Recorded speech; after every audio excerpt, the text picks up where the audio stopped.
Hey you guys, this is our promo before our main show. I wanted to make you aware that we have an amazing YouTube channel which features some of the great behind the scenes footage from our main podcast, as well as some amazing other new content as well that we've got coming up as well with some of our speakers, some of our amazing, I suppose, influencers and also sports personalities and Olympic athletes from around the world. It's great because you can sit down with a pen and paper. If you're extremely busy, you can make some golden nuggets just from a video. And you know what? It's great to connect with someone and see someone face to face by watching the YouTube channel. So listen, guys, go to youtube.com/Adam Strong. Make sure you subscribe to that YouTube. In fact, do me a favor, pause this audio right now, go straight to the YouTube. Make sure you subscribe to us and we'll see you there. Take care. Bye. This is the Game Changers Experience. Deep dive conversations with leading business disruptors, Olympic athletes, celebrities, entrepreneurs, and influencers from around the world. This show will teach you insights about the winning principles in mindset, productivity, marketing, branding, entrepreneurship, business strategy, and more. Hosted by Productivity Authority, business strategist, former elite athlete, author, and public speaker, Adam Strong. Well, ladies and gentlemen, welcome to the Accelerate and Multiply live stream. Today I have a fascinating guest with me here, a former elite athlete. He has trained with Olympians. He has personally interviewed people like Jack Canfield, Dr. John Demartini, Mark Beaumont, Gary Ridge. But he was also not just voted the best looking man, but he was also voted the best man of the year for supporting women in business in 2016. So, Adam Strong, my friend, welcome to the live stream. Great to see you there. I'm excited to be here, Dan. You know me. I love it. I love conversations. I'm really excited to be here. Now, you've been a former elite athlete yourself, and you're also training with Olympians in distance running. How did you get into this sport? Interestingly enough, it was actually at the age of I got into it at quite a young age. I was, I suppose, encouraged by my father originally. I didn't particularly have a great childhood at the to begin with, and and I was going through the motions as such, as kind of as you do when you're a kid. You go through ups and downs, especially when you go through puberty and stuff like that, right? And because of the bad childhood, I suffered from alopecia and so forth. But I'd suffered from I got bullied a lot, and it really affected my self-confidence levels, and it really affected my mindset. And I was really, as a kid, I was kind of very introverted, and and I didn't really, I didn't like to interact with people, and it was kind of awkward in a way. Do you know what I mean? And so my father encouraged me to. He started up running about 18 months before, and he was like, "Why don't you get into running? It kind of does well for me. Why don't you try it?" And I'm like, "Okay, well, that's interesting. Well, I can get a shot." But, at the time I was an asthma sufferer, so I was an asthma sufferer, and all the asthma sufferers, which are probably listening, and they're like, "What? You go into running? That's crazy." So I got into running, but I was an asthma sufferer. And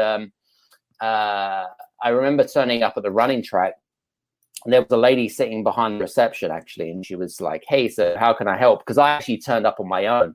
I didn't really have a lot of support structure around when I was growing up. I had an absent father, and my mother really didn't take much of an interest in what I did. And so I turned up on my own, 11 years old, saying, "Hey, so I'm interested in joining your athletics club." And this, sort of mid-40s lady said, "Okay, what discipline are you interested in?" And I was like, "I'm interested in long distance running." She went, "Okay." But then I told her I was an asthma sufferer, and she went, "Oh, okay, that's interesting." So then she introduced me to the coach at the time, and we talked about our expectations, I suppose, more than anything else. I remember the very first time I turned up, I saw these fast sprinters, track and field athletes, and whatever it is, and I got really intimidated, and you feel really uncomfortable in being in this place where you're like, I'm way out of my comfort zone here. I'm way out of my league. Do you know what I mean? And you start to get these negative thoughts that going through your head. And you start to think to yourself, I feel like this is a bit of a mistake. And then when we started, even doing the warm-up was a struggle for me. I could barely run 100 meters without having, I suppose, a chronic asthma attack, I suppose. So it was a real challenge. But I guess after some perseverance, and I suppose through self-discipline more than anything else, I started getting better, right? It started getting better. My time started to make some improvements. And within 9 months, my asthma disappeared altogether, actually, which is kind of crazy. So, and then this is how I met my former training partner as well. And I really kind of met my first proper coach about sort of a year after that. And his name was Alex McGee, actually, a Scottish guy. And he, along with my former training partner, Farah, he came from Somalia originally. So he had like very little English. And similar kind of way to me, he was bullied a lot because of his lack of English. And, he was black as well. And you kind of get, bullied and things like that. So we kind of had similar, I suppose, situations and circumstances. But we used each other's competitive nature, I suppose, to motivate each other so that we could become successful athletes. That's incredible. Well, ladies and gentlemen, thanks for joining us here on the live stream. If you're joining us live, type in the chat box below, hello. If you're joining us on the replay, type in replay and come and join us. So here you are, you've got asthma. You've got an absent father. Mother's not paying too much attention. You've got alopecia, and you better fill us in on what alopecia is, because I had to Google it before. Somebody said to me, Daniel, your personality style loves to Google things. And I said, bullshit.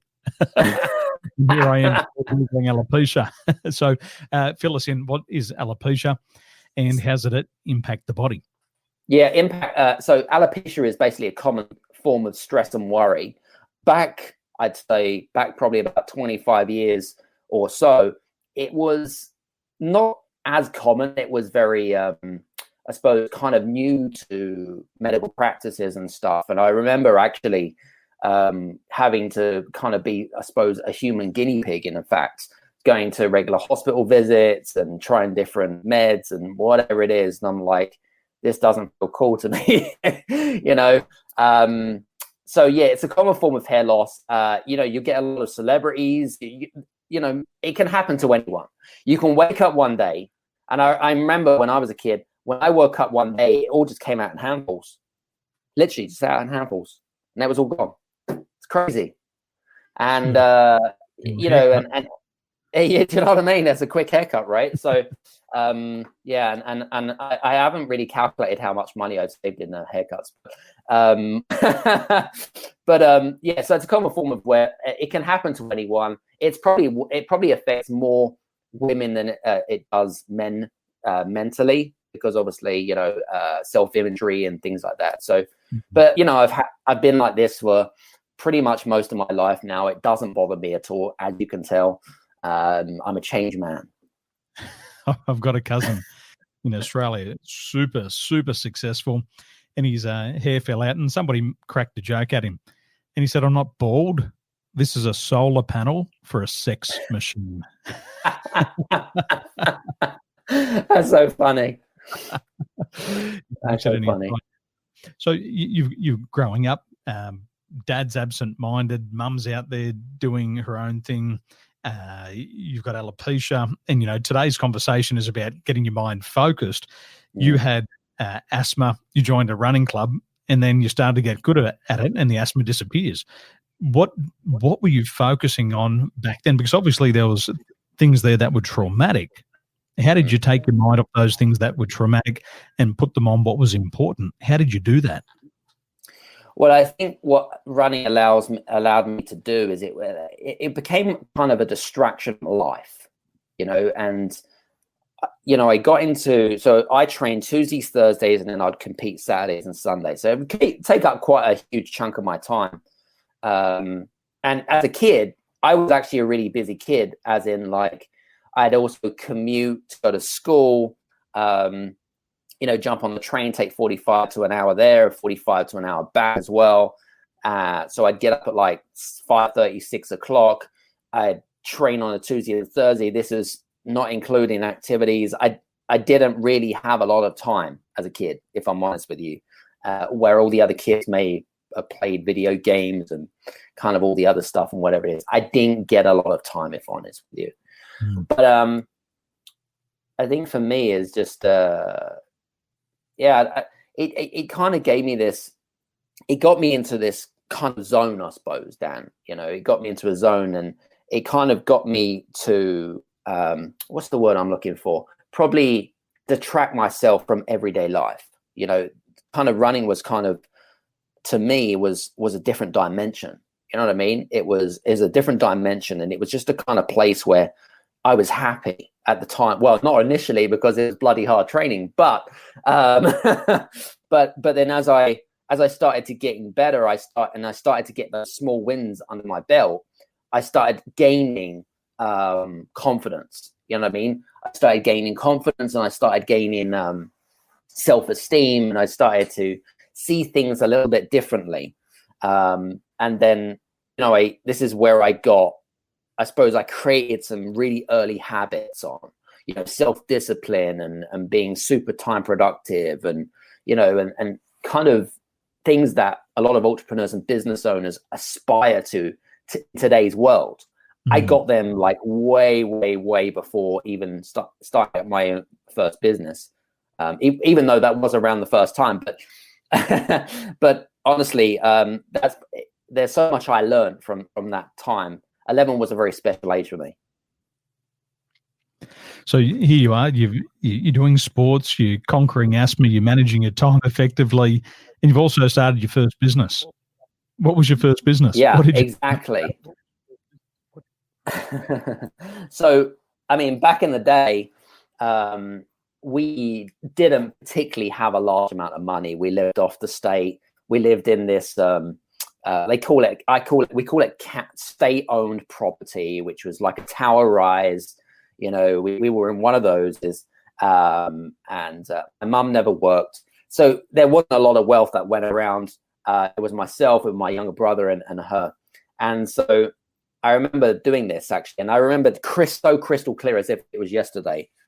I was walking in the nature reserve, which was about 15 minutes from where we lived, and just kind of observing, just kind of walking and taking. And I started seeing all these golf balls, from where golfers had played, like next door. And I was like, oh, this is interesting.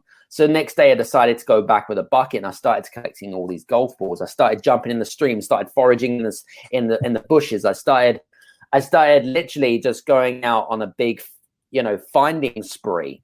And then, I didn't even have money to buy Wellington boots.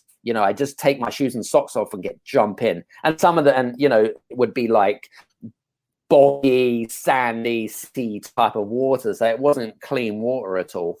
But anyway, I did that. I got in there, and then I started walking around the fairway, and all these golfers started to come up to me, and they're like, hey, so I'm just curious why 11-year-old boy is walking around the fairway. You're going to get hurt. They were concerned about my safety. And I was like, well, I'm actually rescuing golf balls. And they're like, oh, let me see what's in your bucket. And they're like, okay. So they started inspecting some of my golf balls, like somewhere in. So some of the things that were really important for a golf was, brand was important. Condition was really important. Even the color was really important, actually, depending on the time of day and stuff. But it was an 18-hole golf course. And I don't know about you, Dan, I'm not much of a golfer, but I can tell you now from a golfer's perspective is that if you've only got 2 balls and you've got about 6 holes to go, you're panicking. You're panicking and you're sweaty and you think, I'm going to lose some couple more balls. You know what I mean? So I always hanged out kind of around hole 12, which is where everyone was kind of panicking. And so they started, searching and sieving through my bucket. And this is where I started learning entrepreneurship. This is where I started to learn negotiation and sales. So they'd offer me X, and they'd say, hey, so I'll give you like $6 for this. And I'd be like, but I know that this ball is actually worth $15 brand new. So how about we do this? How about we go for 8? Okay. And you get a great deal and you get the ball for practically half price. I mean, it's practically brand new. And then actually, you know, after the end of that, we both walked away with smiles on our faces. They got a great deal because they've only paid half price for a brand new ball. And I get a good price because, you know, just by all that negotiation and haggling and stuff like that. And some people would say no. And I wouldn't take it personally, of course. I would just continue with my bucket, right? But then, you know, one day I'd go back to my mum I remember the first time I did this, go back to my mum, and I had these bag full of coins. And she's like, what did you do? Did you go rob a bank or something? I'm like, what did you do? And I told her, and she went, wow. And then I basically gave some of the money to my mum for groceries and milk and bread and so forth. And then I kept the rest myself for savings and stuff. So, you know, that's how I ended up. That was my real first entrepreneurial, I suppose, journey as such. And, you know, and there was something, and we did something else when we moved across town as well, which was, again, another fascinating. It doesn't bother me, Dan, to get out of my comfort zone. Like, if the tough gets going, then you just got to go do it. You know what I'm saying? I love what you said there. And I was having a conversation with a gentleman on Saturday, and he said, Daniel, some people, they go to a course. They go Friday, Saturday, and Sunday, and they start their business on Monday. He says, I go to the course, the same course, Friday, Saturday, and Sunday, and still a couple of years later, I'm still waiting to start my business. And I said to him, well, I'm the type of person who joins the course on Friday, but I've already started pre-selling on Thursday. And you know, your story here, it's a great metaphor for life. You've taken your shoes off, you've taken the socks off, you've rolled up your pants, you're walking around in the bog, and somebody else is still out there waiting to get their wellies. And if it was a lot of people like me, I'd be waiting to get the hunters. Well, once I got enough money to get the 100-pound wellies, then I'll begin. But it's a great metaphor for life, isn't it? Somebody's out there getting their feet dirty. They're in the water. They're in the deep end, and you're still thinking about it. But this person like yourself, you're out there making money. And, you know, it's supply and demand, isn't it? The supply is running low. They say with golfers, they don't go crazy. They just lose their balls. So the supply balls left. They're out on the course. And for them, what's more expensive? Turning around at the 12th hole and walking home, or paying £8 for a ball, saving £6 and continuing. Exactly. I mean, it's a great service that you're offering. And I know what you mean when you do this. We were in pawnbroking, and we used to get young guys coming into our shop, and they'd bring us bags of balls in. And my dad would go through them because he was a golfer, and he'd say, well, we'll give you this amount for these balls. These ones here, these are for practice. We'll give you this amount. And these ones here, these are just ones that you can hit in the river. And so we had this constant flow of balls coming in to our shop. And the same thing, exactly. The golfer comes in, he picks it up, he looks at it. Okay, that's a Titleist. Well, I'll put that one over there. And then we used to send them out with a bag of 25 balls for about $10. But it was a commodity. Love it. People loved it. They were always buying it. And golfers, after a while, doesn't matter how good they are, they lose their balls. Mm. That's true. A lot of people need a lot of balls to get into business. So you're out there on the field. You're 11 years of age. Out of curiosity, what did you do with your money? Yeah, good question. For not even a teenager, it's an 11-year-old. Yeah, it's a good question. What did I do with my money? Well, what I did is I literally just saved it, if I'm honest with you. I put it into a high, one of those children's high interest savings account. And, you know, I saved a lot of my money. Obviously, I'd spend a little bit, of course, but I didn't really, it wasn't like huge amounts of money. I mean, you know, some days, yeah, of course. I mean, like, I might make 50, 60 quid or whatever it is, but, you know, which is quite a lot of money back in the day, right? So it completely depends, I think. But most of the time, I'd stick it in savings and save it for a rainy day. So just out of curiosity for our friends who are joining us, what was your first business, or what was your first job? I remember my first job, other than washing mum and dad's car, we started a car wash on the side of the street. We had the car wash. And then after that, I was a paper boy. And I remember enjoying my $2. It was about $2 back then. I'd go work for a couple of hours and I'd earn $2. After that, my other uncle owned a local dry cleaners. So I'd go down there and I'd press the handkerchiefs. I was the chief. But the deal was, if I found copper coins in the washing machines or the dryers, they were mine to keep. And so I'd go through all the pockets and all the machines and pull out the copper coins, and he got to keep the silver ones, which 5 cents back then bought you a bag of frogs. It was a lot of money. Absolutely. So you've been on this journey. Dad's absent-minded. Mum's out there doing her own thing. You're taking your shoes off. You're making money. You're bringing home money. You've already had your first sports coach. You've overcome alopecia. You've got rid of your asthma. And then as you get into your teens, what's happening in your teens? Is everything going well, or is there more challenges for you to face? I mean, it was always challenges to face. I mean, when I was growing up, I literally, for me, I literally paid for everything: my education, my college, my university, my books, my holidays. Literally everything came out of my own personal pocket. No one else had contributed at all. I remember my very first. This is going to make you laugh. One of my very first jobs actually is I was trolley boy in shopping carts. I was collecting shopping carts at the age of 14, right? So when the supermarket had closed, or maybe a couple of hours before, I'd go around collecting all the shopping carts, right? And again, just collect them, go around the parking lot and whatever it is. I used to get paid good money. And I used to do, that was almost, I got really good at it. I just literally just put my headphones in, listened to my music for about 6 hours, collected all the shopping carts going around, right? And just literally, at the end of, and then they paid me on a weekly basis. I was actually earning more money than than one of my parents, which is crazy. So yes, and then I was doing full-time education as well as my running career as well, which is kind of crazy. So that was my first real, I suppose, job as such, and collecting shopping carts. But my real job was actually at the age of 16 when I actually worked at McDonald's. I mean, you probably had a McDonald's job, Dan, and most people here listening have had a McDonald's job, right? My sister-in-law, she was the crew leader, and my 14-year-old niece, she's just started McDonald's first shift last week. Boom. And I had it 2 days ago.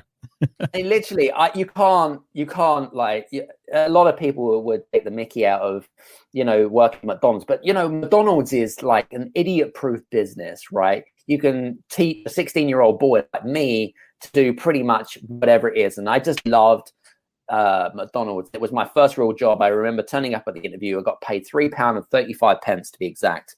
See, I even remember. That's crazy, right? And I did that part-time. I was full-time college, pretty much doing well. So pretty much full-time athletics as well, which is crazy. So I was a very busy 16-year-old, and I got really good at it, Dan. Really enjoyed it. I got within 2 years, I became a shift manager, whatever that is. And then by the time I got to 21, I was running a restaurant which was turning over £9 million, 100 staff at Christmas time. It was insane. So, and you learn a lot from there. You learn a lot of leadership practices. You learn how to deal with people. You learn how to communicate effectively. And believe it or not, that again, I was actually one of the very first places where I met my first real mentor, my first real business mentor, and his name was Mark Mayer. And Mark was, I saw Mark to me was like a father figure for me. He, I highly respected him for what he did, and he would always point out to me, things about how I could make improvements, or some of my teaching points, or where I could learn, or which areas of the business that I should go and focus on, and stuff like that. And he really respected me, and I really looked up to him and stuff like that. And I even remembered his name because he really made an impact of me, of my McDonald's journey. But that was fantastic. I really enjoyed my time at McDonald's. I really did. It was just such a great learning experience. So you've had training in McDonald's, and one of my friends, she was very high up in McDonald's in South Africa and in Australia, and the standard is incredibly high, and some of the training you get is the best in the world. So you've had some of the best training, you've met your mentor, and something that people often ask you on a regular basis is, how can you become so action-oriented? So we're into your mid-20s now, early 20s. You're already managing a business with 100 staff, 9 million pounds sterling in turnover. How do you remain action-oriented with so much noise in the environment? Yeah, it's a great question. And I think for me is I conditioned my mind at a very young age. For me, I have this conditioned, I suppose, results-orientated mindset. Like, for me, I'm always trying to strive forwards. I'm always striving towards performance and improvement. My belief is that if you are not moving forwards, you are moving backwards. Okay, and no one really wants to move backwards, right, Dan? You can't go. You either go in one direction or the other direction, right? So for me, how do I get to this state of, I suppose, this action-taking mindset? I suppose. Well, it's number one through self-discipline. You have to self-discipline yourself. You have to set. Everyone has goals and aspirations, Dan, right? All of us do. We all want financial success. We all want, health. We all want wealth. We all want happiness. We all want in abundance as well. We don't want it in small things. We want it in abundance. And I think if you want to achieve things in life, if you want to get the most out of life, then you have to self-discipline yourself. You have to prepare.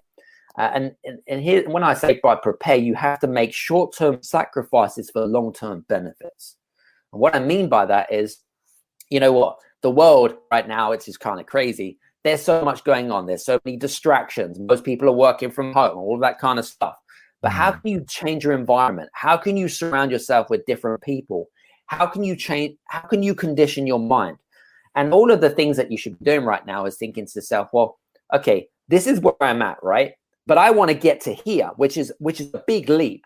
But how am I going to do that, right? Rather than think strategy and about how, go back to why. Why am I doing these things? Start to question yourself. Start to look at yourself in the mirror and say, why do I want to do this? What motivates me? What gets me out of my bed every day? What makes me hungry? What drives my passion?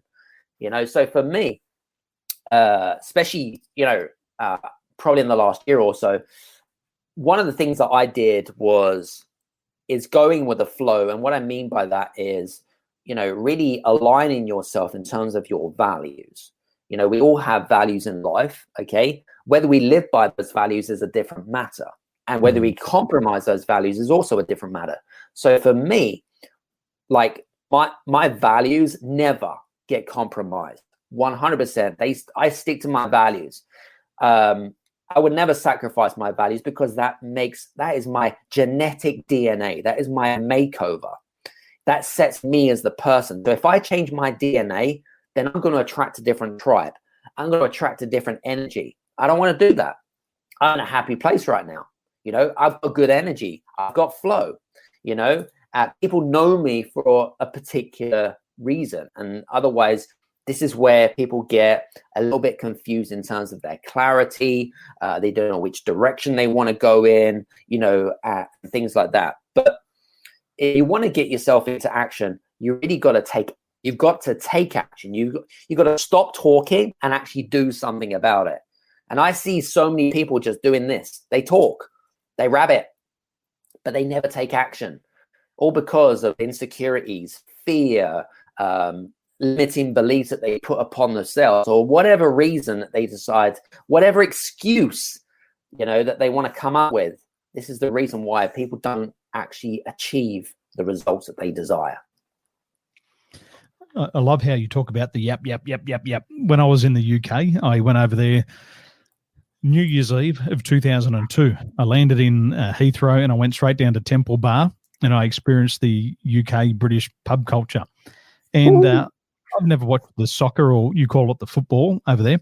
And the guys who were commentating in the pubs about the football, and I just thought to myself, these are just guys are backseat drivers. They're here. I would have done this. I would have done that. If I was the ref, I would have done this. I would have done that. If I was the coach, I would have done this. I would have done that. I would have set that plan. I thought to yourself, why don't you just bloody get out in the field yourself and do it? and they would exhaust themselves in the bar, get blind, talking the talk. But there was no get up and go in them, and none of them would do it themselves. And I think this happens with a lot of people. It's very easy to talk. And I've learned over the years, it takes about 95% of your mental energy just to begin. And I think a lot of people don't have that energy to begin. And so it's easy to stand on the sideline. It's easy to talk and yap. But once you get out there, you've got to start to face your obstacles. And I like what you're saying here about self-limiting beliefs. A lot of people who don't even start have their own limiting beliefs. They have exactly. If they have to start to move forward, they've got to face them. And there's more fear in facing it than actually achieving the goal, the outcome, or the result. So over the years, what have you done to be able to break through your mental or emotional blockages?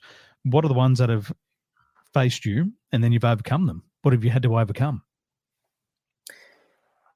Well, we've talked about my journey with regards to getting into athletics and stuff, and at the beginning where I had where I was wearing a sports cap. I must have gone through I suppose over a dozen sports caps, Nike, Adidas, all of that kind of stuff, because I was so ashamed about the way I looked. I wore a cap until I was 16. That was like 6 years almost, which is crazy. So if you see my school pictures you'll see me. I'm the only kid that has the cap, with my blazer and tie and whatever it is, and the odd spots here and it is. But that was me. I think for me is that it's an ongoing journey. Is there any particular situation where my mindset's been affected by the results that I didn't get? Sure, all the time. It's an ongoing journey. It's an ongoing battle.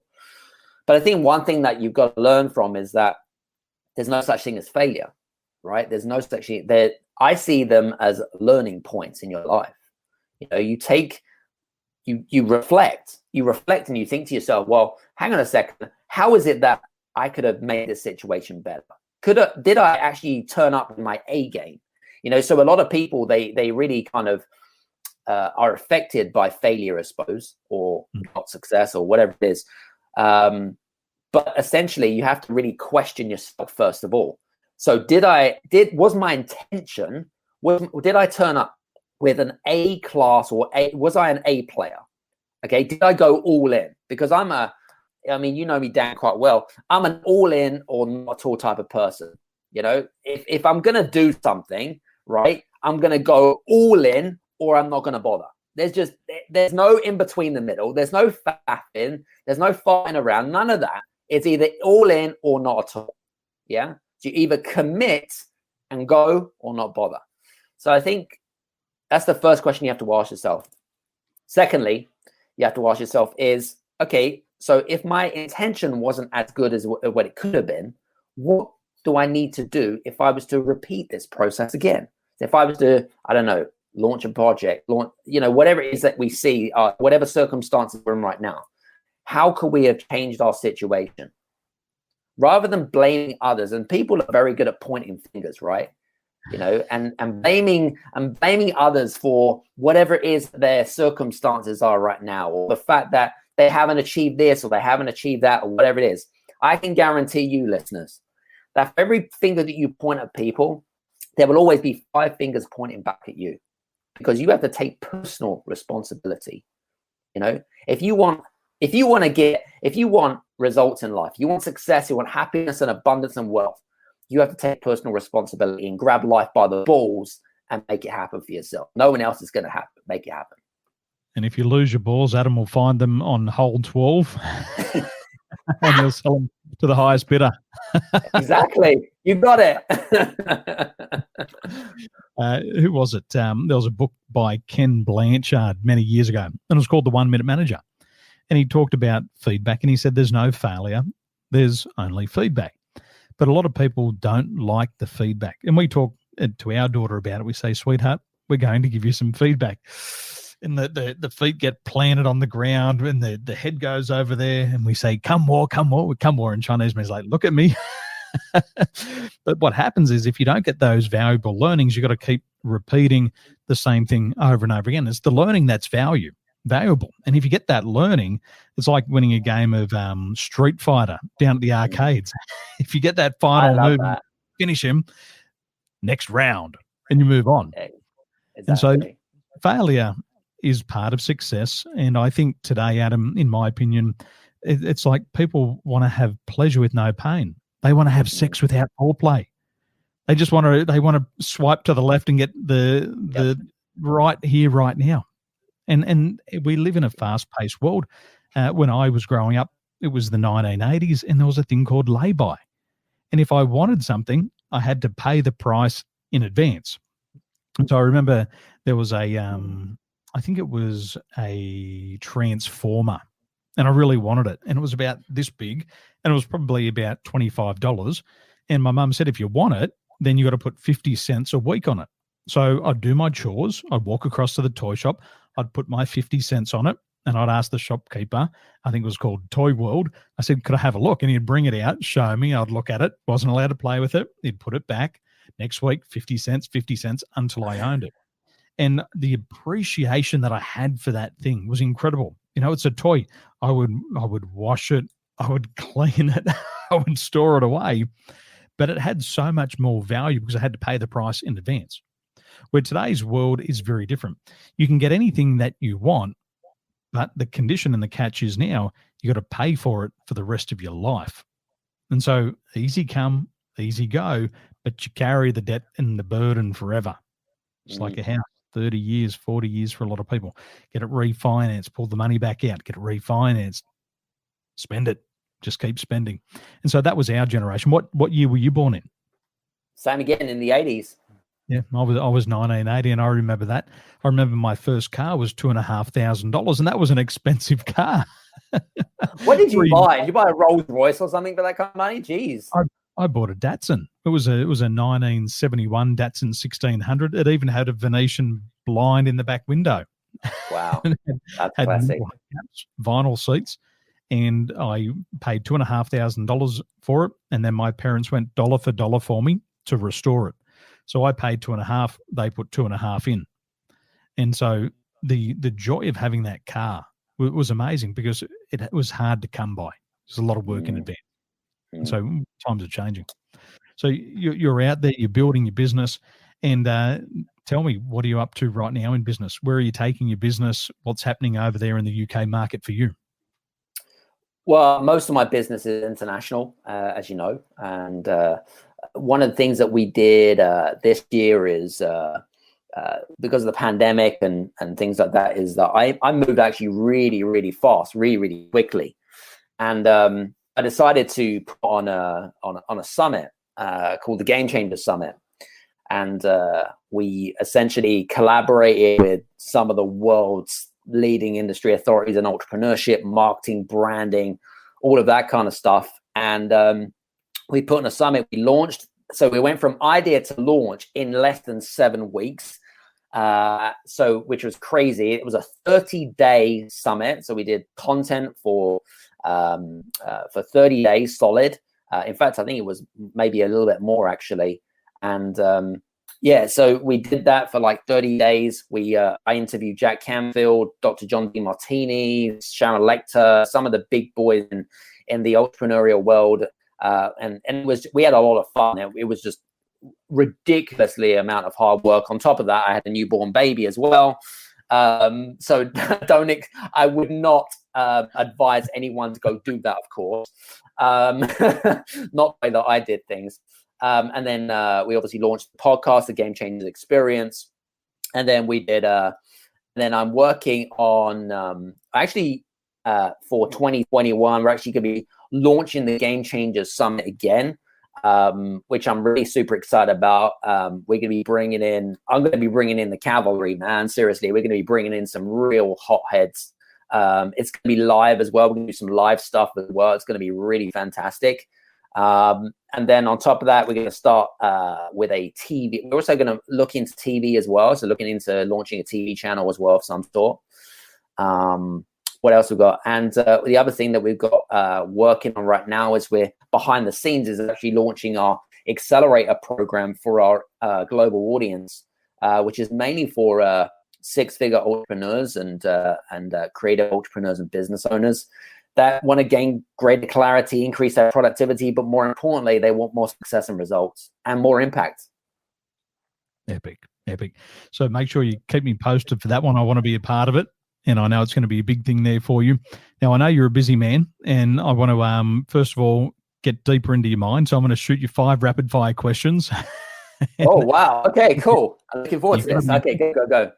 And you got to go deep. So out of everything in your life, what frustrates you the most and why? Incompetence. Why? Why does it? Purely because I am impatient. I like to move fast. I like to move quick. I don't have time for incompetence. I just want to move. I'm just an action taker. That's probably pretty much why. What's been the most embarrassing moment in your life? Oh, embarrassing moment. Oh, embarrassing moment. Come back to that. Not sure about that one. You're an avid reader. What one book has had the most impact on your life? Think and Grow Rich, Napoleon Hill. What did you learn? Interestingly enough, well, it kind of got me to learn more about a different prospect of what success looks like from my perspective. It really disrupted the conventional methods of, I suppose, creating success in life. Very different from the way we grew up in school. So that's why I kind of loved that, and it just gave me some great insights. And as you've built your business through your younger years to your older years, what one mental or emotional block has held you back the most? Self-confidence. I think that would probably apply to quite a few people, but self-confidence, I think, is probably the biggest mental and emotional block. And it's taken years I had more failures than I have successes, especially in my athletics journey, but you learn more from your losses than you do from your wins. And for somebody who had low self-confidence right now, who is struggling with it, what piece of advice would you like to share with them? Talk to people. I would just say talk to people, be more open with them, and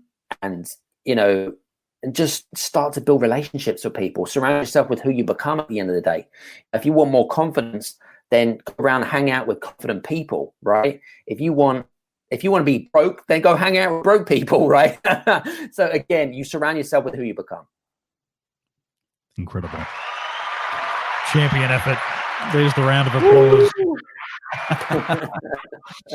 Well, Adam, ladies and gentlemen, we've been joined by Adam Strong today, the founder of The Game Changer. And I want you to follow him. Make sure you head over to his social media pages today. You can go to his website, adamstrong.net. There's going to be a new launch of a new summit coming up very shortly. So the last one was epic, was off the hook, and the next one's going to be bigger and better than it was before. And if you know a little bit about Adam, he's always going to push himself to make it the best experience for you. So, Adam, thank you so much for your time today, and I wish you all the best and have a wonderful week, mate, and I'll see you soon. Appreciate it. Take care. Hey, you guys, I just want to say thank you so much for listening in to this episode of the Game Changers Experience. I hope that you got some amazing value, some great insights, and golden nuggets that you can implement into your business straight away. I would really, really appreciate it if you could leave a 5-star review on the button below. Have a fantastic day, and we'll see you on the next episode. Take care.